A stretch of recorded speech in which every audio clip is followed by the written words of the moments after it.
यांच्या प्रतिमांचं पूजन मान्यवरांच्या हस्ते येथे संपन्न। कर्मयोगींनी शिक्षणाची ज्ञानगंगा ही ग्रामीण भागापर्यंत जनसामान्यापर्यंत पोहोचवण्याचं काम केलं। श्रीराम माध्यमिक आणि उच्च माध्यमिक विद्यालय या ठिकाणी शेवगाव तालुक्यात प्रथमतः त्यांनी विद्यालयाची स्थापना केली।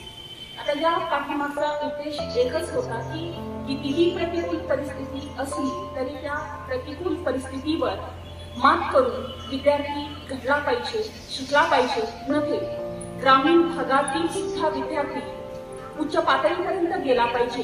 आणि ही तळमळ आबासाहेबांची होती आणि याच तळमळीने माझे अध्यक्ष आदरणीय डॉक्टर ॲडव्होकेट विद्याधरजी उर्फ शिवाजीराव काकडे आणि त्यांच्या सुविद्य पत्नी जिल्हा परिषद सदस्या हर्षदाताई काकडे अत्यंत खंबीरपणे पुढे चालवत आहेत। विद्यार्थी मित्रांनो, कर्मयोगींनी फक्त एकच विद्यालयाची स्थापना करून ते थांबलेले नाहीत, तर संपूर्ण शेवगाव तालुका, त्यानंतर पाथर्डी, नंतर अहमदनगर जिल्ह्यात अनेक ठिकाणी त्यांनी शाळा तर सुरू केल्याच, परंतु ग्रामीण भागातील विद्यार्थी हा शाळेपर्यंत पोहोचू शकत नव्हता, त्याची राहण्याची व्यवस्था नव्हती आणि मग गोरगरीब सर यांचा छोटेखानी सत्कार आणि स्वागत येथे आपण करत आहोत।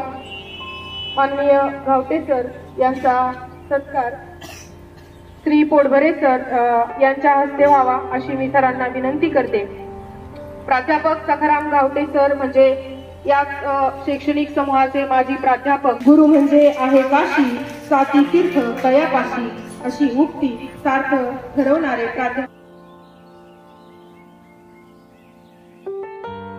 न्यायासाठी समाजकार्याला राजकार्याची जोड असते हे जाणून घेऊन आयुष्याच्या शेवटपर्यंत डाव्या पक्षाबरोबर वाटचाल करणारे विश्वाभावी नेते म्हणजेच आबासाहेब काकडे। आबासाहेबांनी जर आपला पक्ष बदलला असता तर त्यांना अनेक चांगली पदवी मिळाली असती, पण त्यांनी आपल्या तत्वाशी कधी तडजोड केली नाही। त्यांनी 1952 साली पहिल्या लोकसभेसाठी अहमदनगर मतदारसंघाची उमेदवारी केली। कि ऊपर उठने में समय तो लगता है, कि ऊपर उठने में समय तो लगता है, कि ओ सूरज क्यों ना हो मगर धीरे धीरे से उगता है।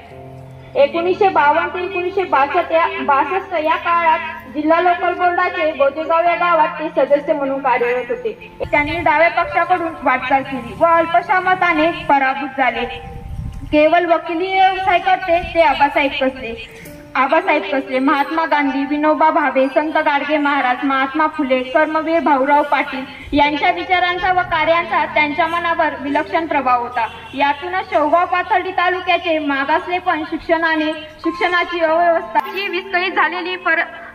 आजची विस्कळीत झालेली समाज व्यवस्था कुठेतरी शिक्षणाने कधीतरी गंधर्वात फुलेल हा एकमेव आशावाद घेऊन त्यांनी आपले कार्य जोमाने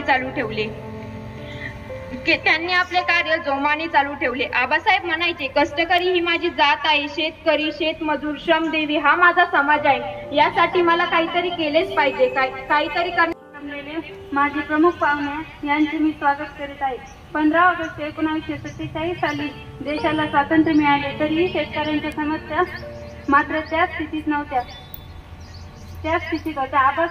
आबासाहेब शेतकरी कुटुंबात जन्माला आले। आता कृषी क्षेत्रातील त्यांचे ज्ञान अभ्यास चांगला होता। आबासाहेबांना मात्र शेतीच्या कामात मुळीच रस नव्हता। शेतकरी काम त्यांना शेतीच्या कामात मुळीच रस नव्हता।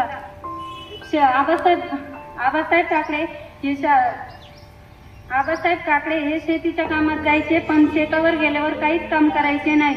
ते शेतावर गेल्यावर झाडाखाली बसून निवांत अभ्यास करत बसायचे। नंतर त्यांनी कायद्याच्या शिक्षणाने वकील हा बहुमान। आबासाहेब हे वकील होते, पण नेहमी कोणत्या ना कोणत्या कार्यात व्यस्त राहायचे। मित्रांनो, महाराष्ट्रामध्ये तसंच एक खेड, त्या खेड्याचं नाव मंगरूळ येथील एक या हेतूने काकडेजींनी हे गाव सोडले। काकडे घराण्याला पूर्वीपासून पाटीलकीची परंपरा होती।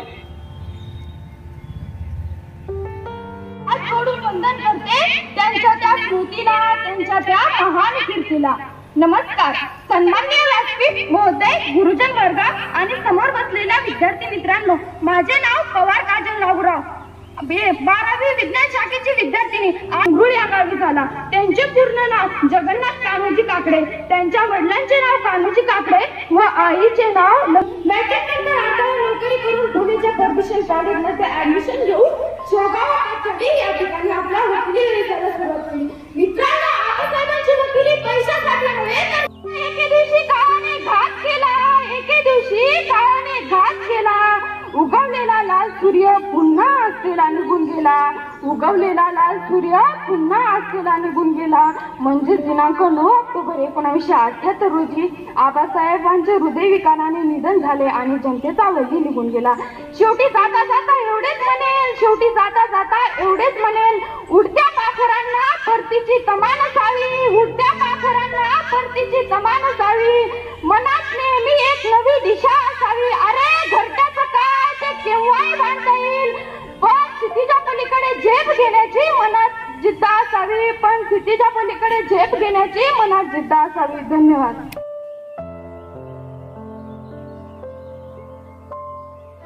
महाराष्ट्र भूषण आबासाहेब यांच्या जयंतीचे औचित्य साधून मी आज तुमच्या समोर थोडक्यात बोलणार आहे.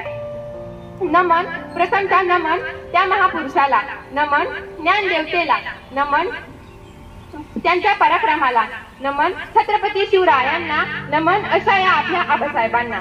संत ज्ञानेश्वरांच्या ज्ञानामुळे, छत्रपती शिवाजी महाराजांच्या पराक्रमामुळे, संत तुकारामांच्या विचारांमुळे आणि डॉक्टर बाबासाहेब आंबेडकर यांच्या लढ्यामुळे, मुलींसाठी शिक्षणाचे दरवाजे खुले करून देणाऱ्या सावित्रीबाई फुले व ज्योतिबा फुले व आबासाहेब काकडे यांच्या कार्यामुळे, कर्मची असे थोर जयाचे नाही तुझा ते जमायचे, कर्मची असे थोर जयाचे नाही तुझा ते जमायचे, घेटामुखी नाम तयाचे मस्तकमुखी नमायचे. दिनांक 25 जून म्हणतात सामाजिक न्यायासाठी समाजकारणाला राजकारणाची जोड असते. हे जाणून आयुष्याच्या शेवटपर्यंत डाव्या पक्षाबरोबर वाटचाल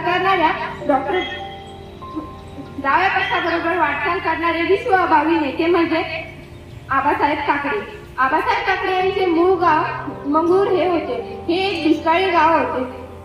आबासाहेब काकडे यांच्या आईचे नाव लक्ष्मीबाई काकडे. अल्पवयातच त्यांच्यावर गाडगेबाबासारख्या प्रबुद्धवादी संतांचे विचार झाल्यामुळे त्यांचे मनाची जडणघडण अतिशय चांगल्या विचाराने झाली होती. म्हणतात ना, जिंदगी का शौक पाला नहीं जाता, जिंदगी का शौक पाला नहीं जाता, शीशे का प्याला कभी उछाला नहीं जाता, मेहनत से सवर जाती है जिंदगी, हर काम तकदीर पर डाला नहीं जाता, हर काम तकदीर पर डाला नहीं जाता. पाहिले जाता जाता एवढेच म्हणे, अरे रे उडी वाया दादा दादा चालले आबा माझे दूर रे, अरे रे उडी वाल्या दादा वेगनच वाढवू दादा चालले आबा माझे दूर रे. धन्यवाद. झुंज करून लढले असे स्वराज्य रक्षक धर्मरक्षक छत्रपती संभाजी महाराज शिवरायांना वाढवणाऱ्या, घडवणाऱ्या आणि शिवरायांना स्वराज्य स्थापनेसाठी प्रेरणा देणाऱ्या मासाहेब, राष्ट्रमाता, राजमाता मा जिजाऊ आणि ज्यांनी दिलेल्या संविधानावरती आजही संपूर्ण देशाची व्यवस्था चालते असे डॉक्टर बाबासाहेब आंबेडकर या सर्व महामानवांना वंदन करून व त्यांनी केलेल्या महान कार्याला वंदन करून सन्माननीय व्यासपीठ मंचावर उपस्थित प्रमुख पाहुणे, अध्यक्ष व सर्व गुरुवर्य वर्ग, आयोजक, सहकारी व इतर सर्वांचे मी तुमच्या टाळ्यांच्या गजरात पुन्हा एकदा स्वागत करतो.